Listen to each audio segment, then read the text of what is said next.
Ce week-end, on a eu le droit à une énorme bataille pour le titre en MotoGP, donc entre Francesco Bagnaia et Jorge Martin. Il y a eu aussi la saison des Français, donc Fabio Quartararo et Johan Zarco.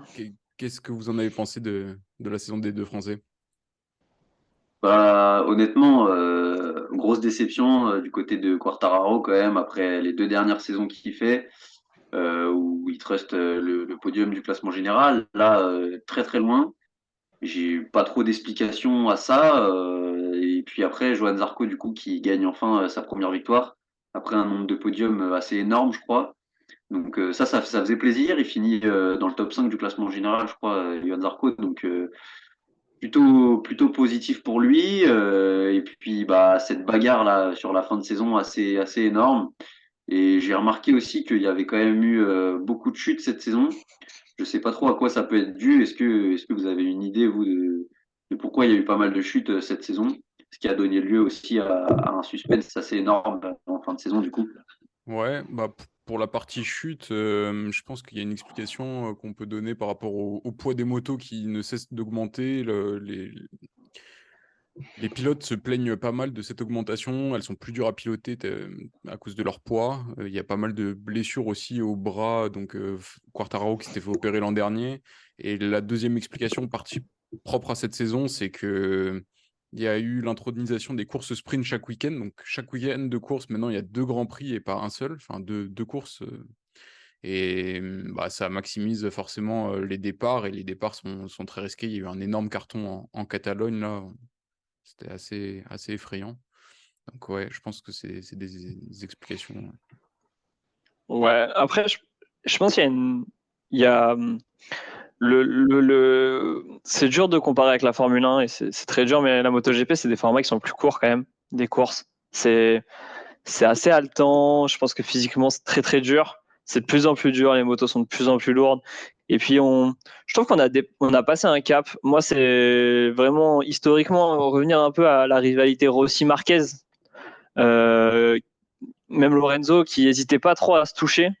Et je pense que là, les pilotes qui arrivent maintenant en MotoGP, ils ont eu cette histoire-là. Et ça les a, enfin, du coup, je pense ils sont nourris de ça. Et du coup, ils hésitent plus quoi. Quand on voit ce dernier Grand Prix, enfin voilà, Martin, il n'hésite pas quoi. Il n'hésite pas, il tente le tout pour le tout, et ça fait du spectacle. Mais d'un autre côté, bah, ça entraîne plus de chutes. Euh, donc voilà, je pense que c'est aussi lié à ça. Après là, pour revenir sur la saison, je pense que c'est bien que Pecco Bagnaia l'ait claqué celle-là parce que ça lui fait un deuxième titre et il commence à avoir ça y est, c'est un champion du monde reconnu. J'espère que Quartararo va vite pouvoir revenir pour qu'il y ait enfin un duel assez épique là, un peu France-Italie, ça serait vraiment assez assez sympa. Après là, moi ce que je trouve intéressant dans la MotoGP, effectivement, ça s'est joué jusqu'au dernier moment. Après, il y a une ultra domination d'une équipe cette année qui est Ducati. Ils ont 4 pilotes aux 5 premières places du championnat. Ça, pour moi, c'est une vraie question à se poser.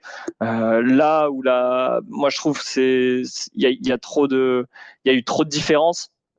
Donc voilà, félicitations. Il faut une bonne moto comme il faut une bonne voiture pour gagner dans les sports auto et dans les sports moto. Après, c'était très compliqué pour les autres sur la grille. Quartararo, il a beau avoir énormément de talent, c'était tellement compliqué. Et moi, en tant que Français, c'était tellement triste de voir ça. Je pense que on a perdu un peu d'attrait là en France, alors que même la saison dernière et tout, où je trouvais que la MotoGP limite pouvait concurrencer en termes d'audimat la Formule 1. Là, on est quand même très vite retombé. Même la victoire de Zarco, et franchement, respect à lui, et c'est bien qu'un gars comme lui gagne. Elle n'a pas fait remonter en flèche l'intérêt de la fin de saison, alors que c'était serré, quoi. Donc Ouais, c'est peut-être le voilà. point de vue français aussi, parce que Ouais. avoir un championnat aussi serré, je pense qu'en Italie ou en Espagne, j'ai vu pas mal de com dessus et ça avait l'air quand même d'avoir un certain engouement. Moi, moi, j'ai vu un truc comme quoi Pecco, il avait un peu vengé Valentino Rossi avec l'embrouille avec Marc Marquez. J'ai vu un petit tweet passer comme ça m'a fait rire. Mais Mais oui, non, bien sûr. Mais en tant que Français, c'est sûr que moi, la saison, elle était moins intéressante. Par contre, en termes du championnat, par contre, je pense qu'elle a été très, très bien suivie, hein. Ça a été très intéressant. Mais pareil, ultra dominé par Ducati. J'espère que l'année prochaine, Yamaha va avoir une vraie moto. J'ai déjà entendu Fabio qui disait si elle est pas bonne, j'hésiterai pas à partir. Donc, Il vient en F1, il vient en F1. Non, ouais. et c'est vrai que le système du MotoGP est assez surprenant parce qu'il y a 11 équipes et il y en a 4 qui ont des Ducati qui sont, il me semble, identiques. C'est même pas comme en Formule 1 avec des moteurs. McLaren a le moteur de Mercedes, c'est vraiment des motos identiques. Ils ont les données d'une équipe et de l'autre. Et du coup, c'est assez bizarre. Et quand il y a une Ducati qui a 4 des 11 équipes et qui est surdominante, bah, ça laisse quasiment aucune chance aux autres. Et en plus, Marc Marquez, qui a fait toute sa carrière à Honda, signe pour Ducati l'an prochain. À voir si ça va pas encore accentuer les écarts. Ouais, je sais pas. Moi, sur Marc Marquez, je suis moins serein là sur la suite de sa carrière. Il a beaucoup de blessures, il a beaucoup de mal à s'en remettre. En termes de com, c'est génial et tout. Mais moi, ce que j'aimerais, c'est qu'il y a un Français là, Zarco, il a fait une saison quand même très très régulière. Donc, parce qu'il claque quand même pas mal de podiums. Ouais, il fait 6 Est-ce podiums. est-ce que l'année prochaine il peut se mettre à la lutte pour le titre? Moi, c'est ce que j'aimerais. Et puis Yamaha, moi, c'est la vraie question, c'est Yamaha pour moi. C'est à eux là de trouver solution. Ce qui m'inquiète un peu pour Zarco, c'est qu'il va aussi changer. Il était sur Ducati cette année et il part à Honda. Alors, soit les niveaux vont changer, mais si Ducati reste aussi dominant, je suis pas sûr que son choix soit le mieux. Bon, l'avenir nous le dira. Et puis, il a déjà 33 ans, donc je sais. Bon, il y a toujours le contre-exemple Valentino Rossi mais bon, évolue à cet âge-là sur des motos aussi physiques, peut-être que ça devient plus compliqué. Après, il est arrivé tard, hein, clairement. Oui. Clairement, il est arrivé super tard. Il a été très performant en Moto 2 pendant très longtemps. Ouais. Après, Honda, je sais pas, ça peut très vite changer en MotoGP. Honda, ça a été la référence pendant des années. Yamaha aussi. Quartararo, il y a 3 ans, il se battait pour le titre. Aujourd'hui, il a l'équivalent d'une As. Mais, mais je sais pas, ça peut changer vite. Moi, j'aimerais bien que Zarco il se mette à la lutte pour le titre. Ça serait au moins qu'il puisse en gagner plus que un parce qu'il le mérite. Et pour Fabio, bah voilà, c'est tous, hein, c'est un champion du monde, donc on veut qu'il ait sa revanche sur Pecco Bagnaia. Là. Ce serait bien.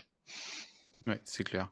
Non, et pour continuer sur la comparaison avec la F1, moi, j'ai jamais été un énorme suiveur du MotoGP, mais ce qui m'a un peu pris quand même, c'est que c'est quand même assez agréable à regarder, plus dynamique que de la Formule 1. Il y a énormément de dépassements. Comme tu disais tout à l'heure, il y a plus d'agressivité. Les pilotes n'hésitent pas à prendre des risques, à ce qu'il y ait quelques touchettes. Et souvent, dans les 5 derniers tours du Grand Prix, tu n'as aucune idée de qui va gagner. Enfin, il y a toujours des remontées extraordinaires. Et puis, ouais, plus court que des Grands Prix de F1 qui peuvent être un peu longs s'il y a un pilote qui fait un cavalier seul en tête.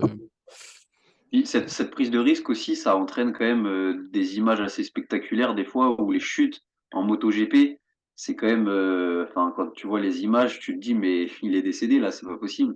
Enfin les mecs, t'as l'impression ils se démembrent complètement quand ils tombent et c'est tellement impressionnant que ça peut aussi ramener de l'audimat là-dessus.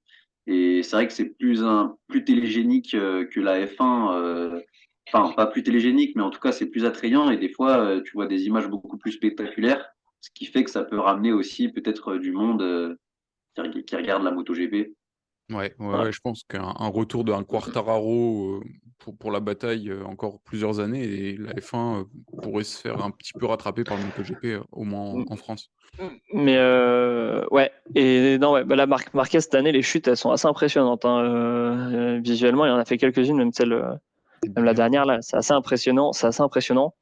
Je suis d'accord, et je suis d'accord sur le fait que la MotoGP et déjà le format, moi je trouve les grands prix durent quoi, 30-35 minutes, c'est assez attrayant, ça va vite, t'as pas le temps d'avoir des gros écarts, donc ça revient, t'as souvent des gros packs bien compacts, l'erreur de pilotage humaine est beaucoup plus rapidement faite, donc t'as des dépassements, t'as de l'usure des pneus qui est très différente en fonction des motos, des pilotes et tout, donc ça c'est beaucoup plus regardable pour quelqu'un qui est pas un adepte de sport automobile ou de sport, qui est pas adepte de sport automobile, c'est beaucoup plus regardable et beaucoup plus visuel qu'un Grand Prix de Formule 1 où tu prends le dernier Grand Prix qui est très loin d'être pire à Abu Dhabi, qui est très loin d'être le pire de la saison à Abu Dhabi. Bah, c'est sûr qu'entre les deux, bah, quelqu'un va rester plus facilement dans la MotoGP. Après, pour moi, ce qui manque à la MotoGP sur ces dernières saisons, en termes d'image, c'était un grand champion parce que Marc Marquez a eu des gros problèmes de santé, a eu du mal à revenir, n'est plus dans la course pour le titre. Valentino Rossi était là, mais pareil, plus pour la course pour le titre. Et il manquait un peu, même avec Lorenzo, la grande époque, là, au moment, c'est dans les milieux des années 2010, la grande époque de la MotoGP, où il y a le Valentino Rossi, Lorenzo, Marquez qui se battent pour le titre avec une rivalité. Ouais, exact. Et puis avec une haine entre deux champions, parce que Rossi et Marquez se détestaient et c'est pas semblant. Il y a même la fameuse histoire du titre de Lorenzo avec Marquez et Rossi qui se sont fait tomber, qui avait fait couler beaucoup d'encre à l'époque.